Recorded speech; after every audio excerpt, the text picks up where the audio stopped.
Kung case natin, sir. Saan ka? Yung sa TNT? TNJ din. TNJG. Okay. Ano nangyayari sa Ano sir, sa aksidente ko to nung pandemic, 2020. aksidente? Sa motor. Magkakasama kayo?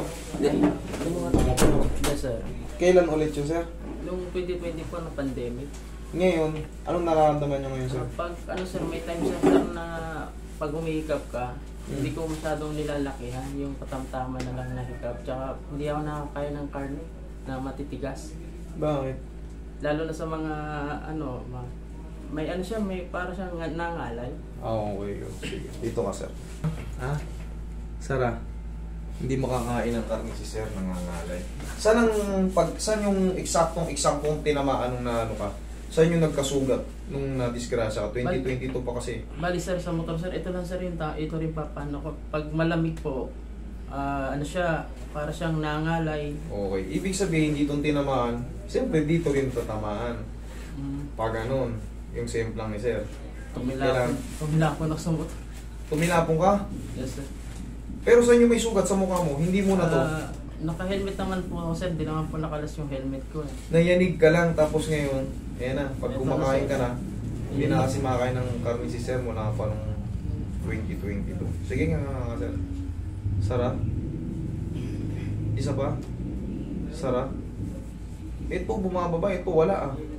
Hawakan mo para malaman mo rin. Dito. Sige nga. Sara? Ayan o. Ayan. Ito may movement. Ito less ang movement dito. O nga. Sara? O. Okay, dali ah. Dito ka tinamaan, bakit parang ito pa yung bumaba? Hindi ko po maano sir eh, kasi hindi naman po na ano yung helmet ko eh, hindi natanggal. Pero nagano ka, nagtumbling-tumbling ka. Kumbaga, gumulong ka. Yes sir. Okay, hindi na alam. Pero kasi binasi ko lang dito kasi ito yung masakit na shoulder niya pag malamig. In-expect ko, in-anticipate ko na ito na. Pero siyempre, hindi natin alam nangyari kay sir. Pero bisa ka sa kapako kasi, ito yung may ano, ito yung gumaganon. Sige nga ulit, sorry. Sara, ipasok natin pag ano. Dapat kasi pag ganun di maalala ni sir kung ano. Pero base sa kapako doon ako susunod. Okay nga. Dahan-dahan, Sara. Sara. Ay, sige. Diretso nga. Sige nga. Dahan-dahan, Sara. Okay nga. Sara. Tandal ka rito, sir. Higa ang patagilid. Para dyan, mahal. Sige.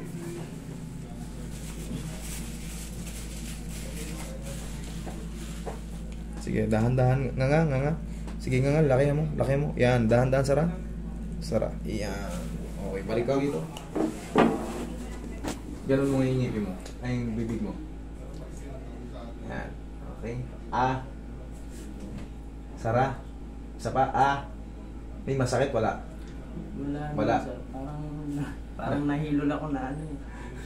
Nalibago ka? Oo, sir. Okay lang yun mangyayari talaga yung pag nabago niya yung posisyon. May minsan reaction ng konti, pero ilang segundo, wala na yan. Nga. Sara. Nahihilo ka pa? Wala na. Wala na. Saglit lang yun yung parang reaction na yun kasi ginanon ko, nabago yan. Wala masakit? Wala naman na po. Okay, sige. Diyan ka lang. Subukan mo na ngayon ng magkakakain ka na ngayon. Tingnan natin kung ano mangyayari dyan. Dito kasi, mararamdaman ko, nagbago talaga yung dito. Tsaka dito siya mas malaking gumanon. Kaya dininan ko ng ganun. Pero yun naman talaga ang adjustment.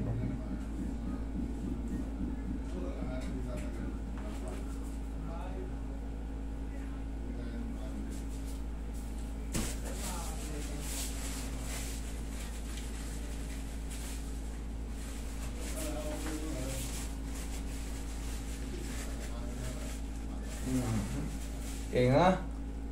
Sara. Wala masakit? Wala naman po, master. Walang masakit. Okay na yan, sir. Testingin mo yung kumain ng ano. Ay, bali sir yung sa ano ko sir.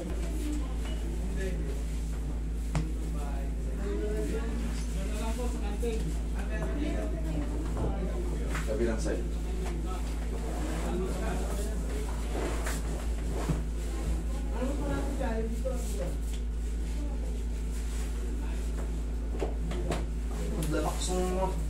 Laba. Mga sintomo ka.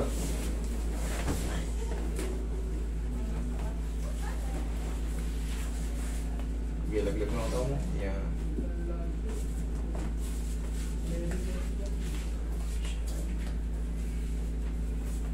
Relax na, laglag mo ang tao. Yan. Yun, no?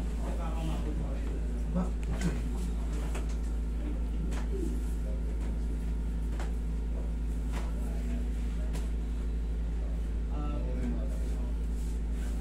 Okay, masaya dito sa state. Saka lang siya. Ano yung nangyari? So kasi bumitaw yung ano niya. Ngayon, humilong na. Umusog yan sir, bumuka. Bumuka yan.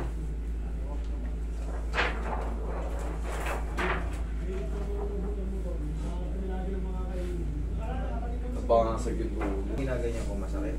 Ayan. Wala. Dito sa kabila. Ayan, ganyan. Wala.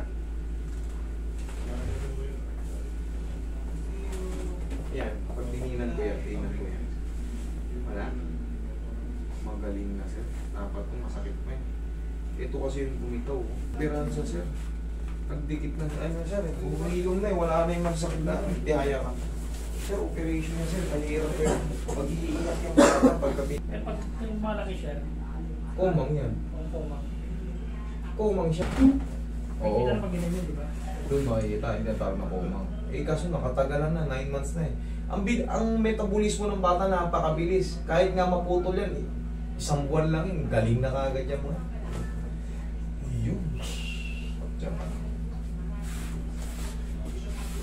Sir, paano nyo lang sir, habang bata-bata pa yan, pag na-operahan kasi siya dyan, 2 buwan lang, magaling na yan. Kasama na yung opera. Hindi, sabi sa akin niya, tatlong procedure kasi gagawin sa kanya. Una, kukuha na doon siya ng buto dito. Tatanggalin, ikakabit nga rin siya na basic sa dulo. Hindi, Pupunta rito. Bago. Kayang-kaya. Pero yun kasi ito, naglaman na yun. Mahirapan na tayo, iiyak na yung bata. siguro, paglaki naman niya siguro, dito pa rin naman yung tsura ng kamay niya, nagagamit naman niya siguro. No? Wala magiging problema dyan. Ang problema lang dyan, medyo, Tabi nila. yun nga, yun lang. Pero yan, ganun ka na eh. O, wala yan, walang, hindi naman naputulan yan eh. Nabasag yung konti. Pero lipat kayo ng ano, lipat kayo ng ano. Okay? Wala naman sa akin mga okay magbayad dyan. Wala kayong bagay. Salamat sir. I'm sorry. Okay. Sir, check mo yung pati pa mo. Normal na to, may konti pa, no? May konting kapitiras pa. Normal lang yung 3 to 4 days wash out na yan. Ah, okay, thank you, Master. Gano'n ka? Oo. Ano? Kaya na. Sige.